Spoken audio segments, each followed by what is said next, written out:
Olá maltinha, sejam bem-vindos à Bright Series aqui do canal. Once upon a time, there was a girl who fell in love, and like every fairy tale, it all began with a ring.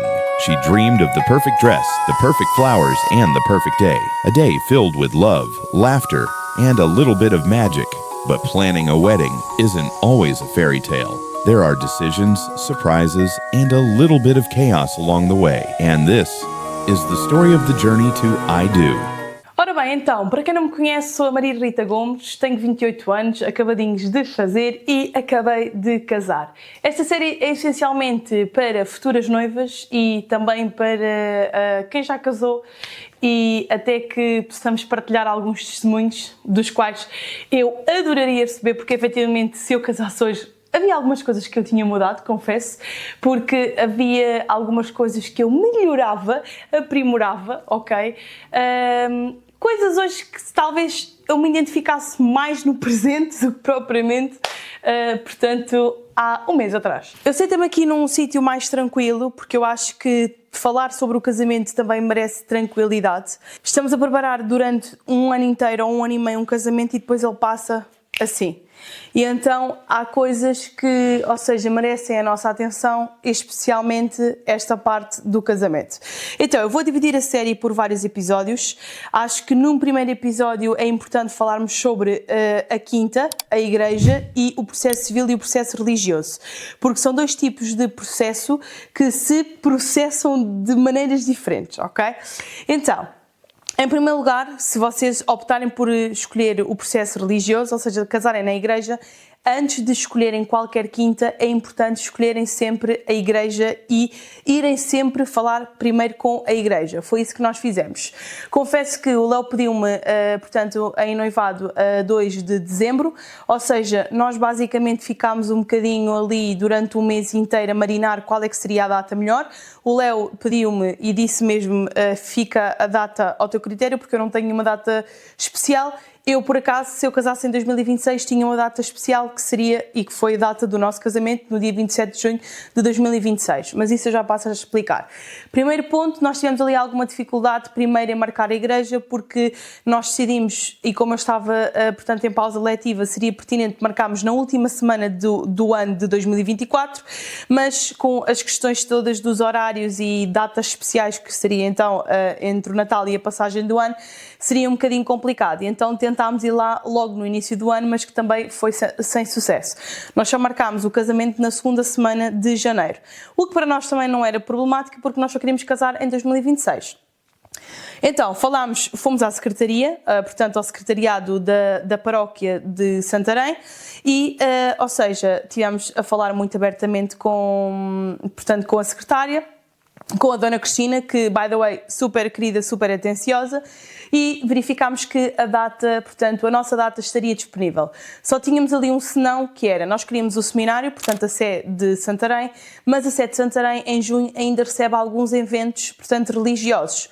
O que é que acontece? Nós só teríamos confirmação da Sé, em Santarém, em outubro, portanto, nós reservámos a data, mas até outubro tínhamos ali, portanto, o pendente se seria na Sé, em Santarém, ou podia ser também a São Nicolau, a de Santa Clara, a Igreja da Graça. Nós pensámos e ponderámos também que a Igreja da Graça seria uma bela igreja para nós casarmos, porque, portanto, remete muito ao gótico e é muito linda, mas nós tínhamos uma problemática. Nós tínhamos uma pessoa com cadeira de rodas, portanto, que iria ao nosso casamento, que é a madrinha da minha mãe, e que também iria haver aqui alguma limitação até mesmo na gestão depois de levá-la até à igreja. Então optámos pelo seminário e, além disso, o seminário foi onde eu me batizei, porque a minha data é muito especial. Nós escolhemos o 27 de junho porque eu, 26 anos depois, voltei à mesma igreja, mas ao invés de me batizar, eu casei. Portanto, era uma data muito especial. E, além disso, à meia-noite eu fazia anos, portanto, eu faço anos no dia 28 de junho, e eu à meia-noite fazia anos, e então eu casaria os meus anos vestida de noiva. Portanto, acho que foi uma ideia muito gira e o Léo adorou. E o que é que acontece? Nós só começámos a fazer então os convites efetivamente em outubro, porque, ou seja, nós tínhamos esta limitação do espaço, portanto, de saber onde e qual é que era a igreja que nós iríamos casar. Mas a data ficou confirmada e o horário também. Hoje, pessoalmente, eu reservei, portanto, para as 3 da tarde. Hoje, pessoalmente, reservaria 1 da tarde. Eu acho que 3 da tarde sinto que o dia passou mesmo a correr. Num dia tipicamente normal, que já começa supostamente a cerimónia às 11 ao meio-dia, já passa a correr, imaginem às 3 da tarde. Eu acho que hoje casaria à 1 da tarde. O ideal, ou seja, não é muito tarde, nem é muito cedo. E o ideal seria mesmo 1 da tarde. Pronto, o que é que acontece? Acontece então que, marcada a igreja, poderíamos então selecionar a quinta, porque é assim, uma pessoa que casa só pelo civil pode, das duas uma, pode, portanto, casar no dia anterior e fazer a festa no dia seguinte, juntamente com uma celebrante, ou então pode pagar extra à conservatória para então irem casar lá no sábado. Pronto, no sábado ou no domingo tem que ser um fim de semana ou um feriado, tem que se pagar extra. O que acontece? Como eu e o Leonardo íamos casar pelo religioso, nós não precisávamos disso, porque quem casa pelo processo religioso, ou seja, apenas tem que fazer a abertura do processo civil e depois entregar esta autorização, portanto, da Conservatória da Santarém, como nós estamos aptos para casar, à igreja, e a igreja trata de tudo, malta. A igreja vocês não precisam de mais nada, ok? Pronto, então, o que é que acontece? Acontece que depois de selecionada a igreja, outra coisa também que nos foi falada na igreja é que nós precisávamos de fazer um curso dos noivos. Portanto, o curso dos noivos só se realizaria 2 vezes por ano, nomeadamente no mês de março e no mês de abril. Eu e o Léo, portanto, optámos pela última data, que foi a de abril, que foi a data mais fácil para ele também organizar em questões de horários. Malta, é assim, há muita gente que tem preconceitos para com o curso dos noivos católicos. Digo-vos já que foi das melhores experiências minha e do Léo, porque nós inicialmente estávamos um bocadinho céticos porque achávamos que aquilo seria uma seca, mas para além de nos aproximar de Deus, aproximou-nos muito enquanto casal e fez-nos refletir sobre várias problemáticas que nós ainda nem sequer tínhamos pensado enquanto casal, ou já tínhamos pensado, mas não tínhamos refletido tão bem e tão a fundo a questão. Adorei, e eu e o Léo voltaríamos a repetir sem dúvida, porque realmente foi 2 fins de semana muito enriquecedores. Pronto, mas avançando, esse curso tínhamos que fazer no ano, portanto, seguinte, ou seja, seria muito próximo do casamento, fizemos em abril de 2026. Então, o que acontece? Depois de selecionarmos então a igreja, e de selecionarmos e vermos bem com a igreja, portanto, a data oficial, partimos para a escolha da quinta. A escolha da quinta, não posso-vos dizer que não foi um processo fácil ao início, mas depois foi um processo que, mal escolhemos a quinta, não precisamos nos preocupar com mais nada, a não ser o catering, ou seja, o menu, neste caso, e a decoração. Portanto, inicialmente nós queríamos aqui uma quinta em Santarém, uma quinta que preenchesse os nossos requisitos, portanto, que fosse de fácil acesso para a nossa familiar que estava em cadeira de rodas, que fosse bonita e que tivesse juntamente, portanto, o aluguer da quinta e o catering, tudo junto, ok? Porque assim, nós tivemos alguma dificuldade em encontrar algumas quintas, porque há muitas que só alugavam e nós tínhamos que contratar o catering à parte e eu não queria nada disso, nada. Então, decidimos então fazer uma busca intensiva. Aqui em Santarém achei que estivessem a praticar preços abismais, menus caríssimos mesmo, eu não gostei nada. Além disso, os alugueres estavam caríssimos. Só para terem uma noção, houve uma quinta que até a meter a mesa do bolo cá fora nos cobravam dinheiro. E eu não estou para isso, achei absurdamente caro. E então a minha mãe houve uma vez que trouxe para a pauta: olha, por que não vocês verem em Orem, há uma quinta muito gira em Minte que se chama a Quinta de Dom Nuno. E nós, malta, fomos aos casamentos.pt, nós só vimos aquilo uma vez, posso ser sincera, vimos o site, adorámos o site da quinta, adorámos o espaço da quinta.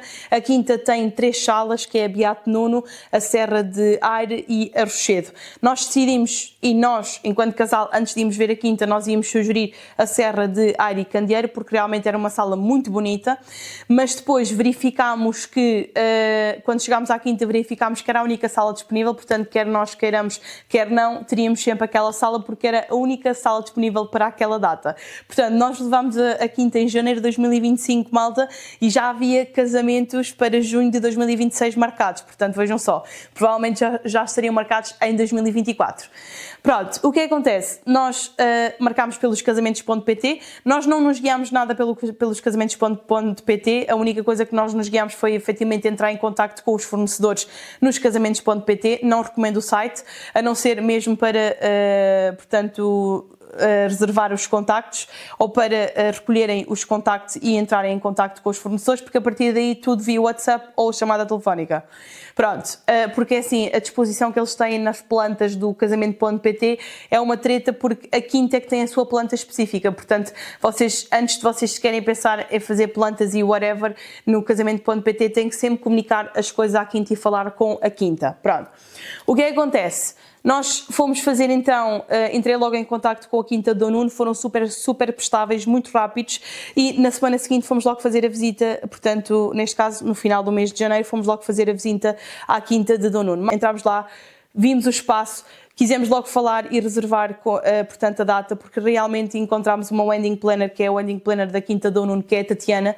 Ela é 5 estrelas, pá, é uma pessoa impecável. Se vocês tiverem dúvidas, ligam, ela atende. Se não atender, ela depois reverte a chamada. Podem deixar mensagem no WhatsApp que ela responde, e ela dá dicas super, hiper, mega interessantes, porque um dos temas, e além disso também fizemos logo match, foi porque nós na altura ainda não tínhamos bem o tema definido, mas depois falámos com ela mais tarde e gostaríamos que o tema do nosso casamento fosse então a Fórmula 1.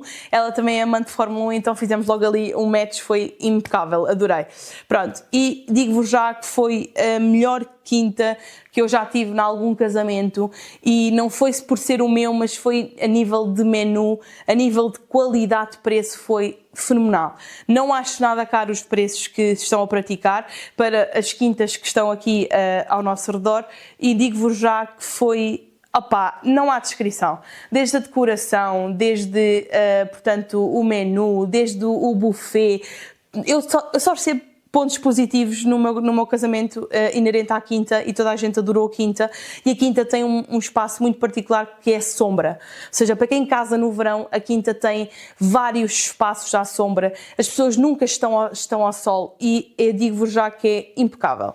Pronto, e nós basicamente reservámos logo a Quinta e não tivemos que nos preocupar mais.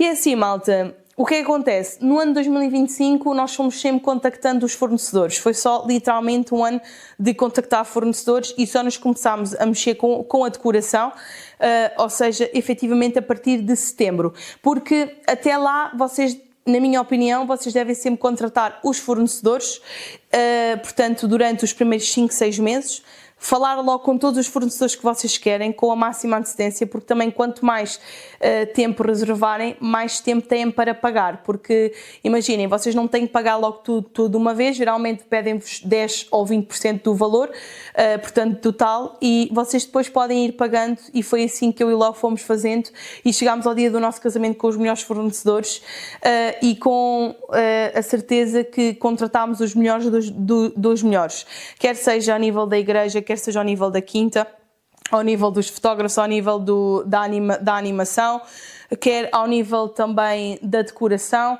quer ao nível do audiobook, foram todos impecáveis. Agora, esta questão do processo religioso, na minha opinião, foi mais fácil, porque nós inicialmente tivemos ali uma burocracia com o processo civil, com a abertura do processo civil. Portanto, vocês têm que abrir o vosso processo civil 6 meses antes do vosso casamento. Portanto, vocês não podem, ou seja, o meu casamento foi no dia 27 de junho, eu só no dia 27 de janeiro é que poderia abrir o meu processo civil. Confesso que este processo aqui foi um bocadinho problemático para mim ao início e para o Léo, porque as pessoas às vezes complicam o que não deve ser complicado. Então, passo a explicar. Malta, eu fui hoje ao registro civil com o Léo, à conservatória, para então marcarmos o nosso casamento. Iniciámos o processo civil, porque temos que fazer isso 6 meses, ou seja, podemos começar até 6 meses antes. E então, o que é que acontece? Acontece que desde dezembro que eu estou a tentar marcar com eles, porque efetivamente é mais fácil marcar online e depois aparecer lá a uma determinada hora e um determinado dia. Pá, acontece que aqui na zona de Santarém não dava para marcar de jeito nenhum o início do processo civil. Pá, eu disse ao Léo, a única solução é nós irmos lá diretamente, presencialmente, fazer as coisas todas e ok. Falei com uma amiga minha, que ela também já casou, e eu perguntei-lhe o que era preciso levar, pronto, porque também não íamos sem nabos e não íamos lá aparecer sem nada. Tipo, imaginem, primeiro fomos a um registro, né? Porque, não sei porquê, mas Santarém tem dois tipos de registro. Fomos ao registro que nós vamos sempre para fazer o cartão de cidadão e o passaporte, não é? Perguntámos à senhora e a senhora, não é aí, é noutra secção, noutra rua em Santarém. Ok, então nós fomos para lá, estacionámos o carro e tal, estivemos lá à espera. Eu tirei a senha para os processos. Então, tivemos lá o quê? Para aí 10 minutos à espera, a senhora olha para nós e diz assim, vocês vêm fazer o quê? E eu, então, vimos abrir o processo civil. E ela, vão casar? E eu, filha, se eu estou aqui para abrir o processo civil é porque eu vou casar, não é? Mas ok. Avançando e continuando. Depois, o que é que sucede? Sucede-se que, né, a senhora diz, pois, então vocês vão ter que marcar. E eu, ouça, claro, mas nós já queríamos marcar online, mas a vossa plataforma não funciona. Nós não temos SIGA. E eu pensei, já não tenho SIGA há muito tempo, porque o Leonardo também já quis ir lá fazer uma coisa e teve que ir lá diretamente porque não pôde marcar online. E eu disse, pois, mas isto seria mais fácil se vocês, efetivamente, portanto, tivessem a aplicação. Então, a senhora marcou-nos o início do processo civil para o final de abril. Bacana, beleza. Eu não sei se isto vai resultar, porque é assim, isto funciona com timings. Depois temos que entregar coisas na igreja e queixo. Mas é assim, I don't care. Eles, se correr mal, eles vão ter que se responsabilizar. Isso vos garanto eu. Indo ao conservatório, a senhora só estaria disponível no dia 30 de Abril, mas no dia 30 de Abril eu tinha a minha despedida de solteira. E eu estava com receio que depois, a partir de maio, fosse um bocadinho mais apertado ao nível de fazer a abertura do processo civil. E, além disso, também tínhamos timings e prazos para entregar na igreja e também não queria estar a prolongar muito. Então, o que é que acontece? Comecei a panicar, não é? Fui para casa e eu tenho uma amiga minha solicitadora, que é a Márcia, by the way, obrigada Márcia, que ela disse-me, Rita, não te preocupes, eu expliquei toda esta burocracia, porque com ela foi totalmente diferente, foi super prático e rápido, mas como é Santarém, as coisas nunca são rápidas, e então o que acontece? Nós basicamente eu cheguei a casa, comecei a panicar, falei com ela e ela disse, Rita, mas tu podes fazer a abertura do processo civil online? E eu, bacana. Malta, melhor coisa da minha vida, basicamente eu fiz a abertura do processo civil, aquilo tem o Nubento 1 e o Nubento 2, portanto eu entrei como Nubento 1, preenchi todos os dados, claro que isto só funciona para quem tiver a chave móvel digital, mas hoje em dia, quiçá, é a coisa mais fácil do mundo fazer a chave móvel digital. Pronto, e o que é que acontece? Eu basicamente preenchi os meus dados, depois eu pus o cartão de cidadão do Léo e pus o e-mail dele, direcionou um link para o e-mail dele e ele preencheu os dados dele. Malta, pagámos 120 euros e foi a coisa mais rápida do mundo e depois passado 3, 4 semanas, acho que foi um mês até, nem demorou um mês, nem sei se demorou um mês, recebemos então o consentimento que estávamos aptos para casar e que tínhamos até dia 4 de julho ou 5 de julho para casar. Pronto, depois entregámos este documento na igreja e a igreja tratou do resto. Agora, o que é que acontece? Na igreja vocês têm também 2 tipos de processo, ou seja, de locais, neste caso. O processo é sempre o mesmo, mas vocês também podem pagar ligeiramente mais na igreja por um motivo. Porque imaginem, a igreja, portanto, a paróquia de Santarém tem 5 igrejas, se não me engano. 3 delas que vocês não pagam e 2 delas que vocês pagam. A igreja de São Nicolau, a igreja de Marvila e a igreja, portanto, a Sé, o seminário em Santarém. Depois vocês têm outro custo extra, se vocês quiserem casar na igreja de Santa Clara e na igreja da Graça. Portanto, o custo extra são de 150 euros. Ou seja, para vocês abrirem um processo religioso, eu acho que paguei aproximadamente 48 euros ou 50 euros. Eu não sei, mas eu posso pôr aqui depois quanto é que eu paguei, porque eu tenho ali depois o registro no MBA que eu fiz. Mas se for mais ou menos 50 euros, se vocês quiserem casar nessas 2 igrejas que se pagam, são os 150 euros mais a abertura do processo religioso. Pronto, mas é super prático, malta. Vocês basicamente têm de entregar então a autorização da abertura do processo civil, ou seja, o papelinho, a certificação em como nós estamos aptos para casar, no civil, e depois temos de só entregar, portanto, a certificação em como nós fizemos o curso dos noivos e pagar este custo de 50 euros, eu acho que foi mais ou menos isso, 50 euros aproximadamente, e já está, malta. Nós na igreja não tivemos que pagar muito, pagámos sim mais portanto, pela abertura do processo civil, mas também era uma coisa que já estávamos à espera.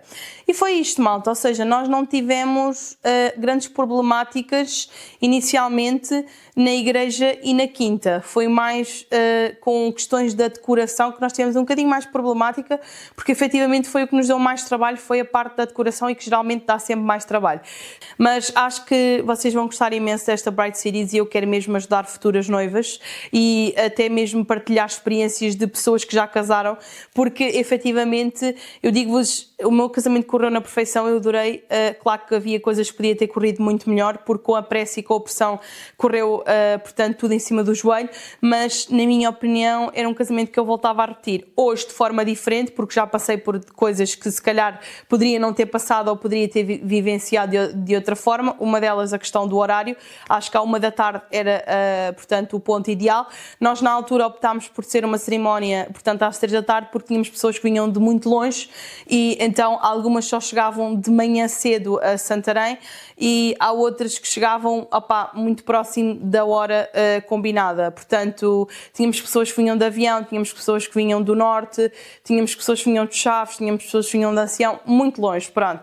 E nós também escolhemos às 3 da tarde para facilitar um bocadinho essa logística toda das pessoas, mas se calhar à 1 da tarde, ou seja, teria sido o ideal, porque se calhar poderíamos ter vivenciado a sessão dos noivos de outra forma, podíamos ter vivenciado o cocktail de outra forma, podíamos ter vivenciado o jantar de outra forma, porque efetivamente quando dizem os noivos comem alguma coisa nesse dia, malta, é mentira. Eu dizia sempre às pessoas, vocês são malucos, eu vou comer imensa coisa, eu vou aproveitar o dia, e o dia para comer e não sei o quê. Esqueçam, zero, níqueles batatóides, porque a gente não aproveita nada, a gente não come nada, porque nós priorizamos estar... Por exemplo, priorizamos as fotografias sim, mas também priorizamos mais estar com os nossos convidados. Eu, por exemplo, nesse dia quase não tinha fome nenhuma. Tipo, eu só metia alguma coisa na boca porque eu sabia que me poderia vir a sentir mal. Mas eu nesse dia mal comi, malta, porque eu não tinha fome absolutamente nenhuma. Eu estava tão contente por ter a malta toda que eu gostava e que eu reuni por estar no meu casamento, que eu literalmente esqueci de comer. Portanto, é isto. Portanto, maltinha, não se esqueçam desde já de subscrever, deixar o vosso like e comentar caso me queiram dizer aqui alguma coisa. Espero que tenham gostado deste primeiro episódio e que vos tenha sido útil e até ao próximo episódio, porque vai ser muito giro, que eu vou falar sobre a decoração toda que nós fizemos sobre o nosso casamento e acho que vocês vão gostar imenso. Portanto, beijinho e até ao próximo episódio.